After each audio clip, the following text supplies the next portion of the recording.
Awal Juli ini, sampailah saya ke kota Tianjin, kota 2 jam berjarak dari Beijing, kota bekas wilayah kolonial Prancis. Di sana ada perusahaan kimia, salah satu perusahaan kimia terbesar di dunia, PCC namanya. Mereka punya kemampuan mengurut asal produk mulai dari C-karbon, C1, lin, sampai C50. Bahkan ratusan mata rantai kimia lainnya mereka punya dengan berbagai finish produk yang berjumlah ribuan turunannya. Bahkan sampai produk kimia terkecil, nano nylon pengganti Kevlar tahan peluru, mereka juga punya. Kehadiran saya di sana atas undangan mereka diawali dengan sampel yang saya kirimkan 2 bulan sebelumnya. Kebetulan kami ada usaha milik keluarga, yaitu saya dan kakak saya di daerah Tapal Kuda, Jawa Timur. Usaha ini sudah 30 tahun lebih, di mana produknya kami kirim biasanya ke Eropa. Namun namanya usaha skala rumahan, ya kecil lah kapasitasnya. Ketika jadwal makan malam, di mana saya diatur untuk ketemu dengan tetua ahli kimia untuk berdiskusi lebih lanjut, saya seakan makan malam dengan maestro alkemi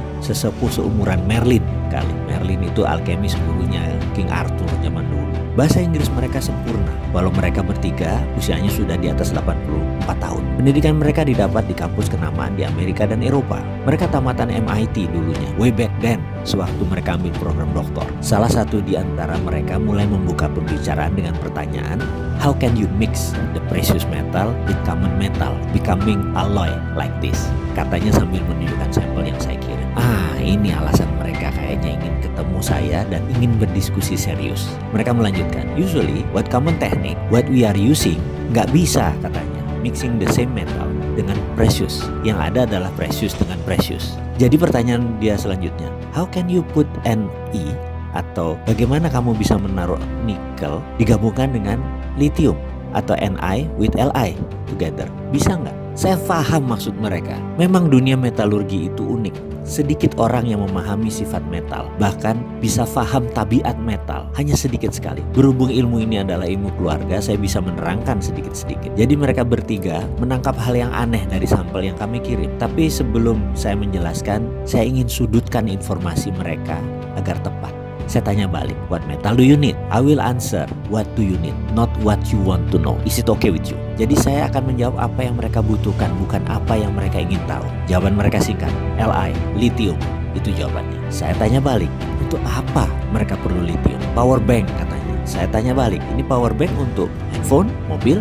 Dan dia jawab, enggak, no, this is for house, for drone and building. Mereka jawab. Asli saya terdiam, otak saya setengah kram. Makan malam Cina Muslim dengan Xi'an style, kambing muda yang lembut seakan tidak terkunyah jadinya. Saya bilang mohon penjelasan lebih lanjut. Hanya kalimat itu yang keluar dari mulut saya, yang dijelaskan dengan terjemahan singkat sebagai berikut. Bayangkan ada baterai yang bisa di-charge selagi listrik di rumah dipakai selama 4 jam. Lalu baterai tersebut akan dipakai selama 24 jam, seperti power banknya telepon. Jadi misalnya bayaran listrik kita yang biasanya 1 juta itu tinggal 20% atau tinggal 200.000, karena kita hanya memakai 1/5 daya listrik per harinya, di mana sisanya 4/5-nya akan menggunakan power bank tadi. Dan mereka menarget harganya tidak lebih 14 juta rupiah, itu pun dengan margin keuntungan di atas 40%. Siapa sih yang nggak bisa beli power bank yang bisa menghasilkan 5.000 kilowatt dengan harga 14 juta yang bisa mengirit 80% biaya listrik bulanan? Saya bukan kepikir masalah siapa yang akan beli power bank tersebut, tetapi daya listrik PLN yang Indonesia saat ini lagi bangun jadi akan sia-sia karena menurunnya kebutuhan rumah tangga, karena daya listriknya tidak diperlukan lagi karena semuanya sudah bisa di-save di power bank. Penjualan listrik PLN akan terdistrap, pembangunan pembangkit listrik baru menjadi tidak urgent lagi, tidak penting lagi. Di ujung saya lagi melamun itu seorang alkemis yang cukup tua umurnya tadi, satu orang memiringkan badannya ke saya dan dia berkata, tahu nggak, nikel lateral itu di dunia yang paling banyak cadangannya itu ada di Indonesia. Saya mau tanya, pemerintah Indonesia tahu kan?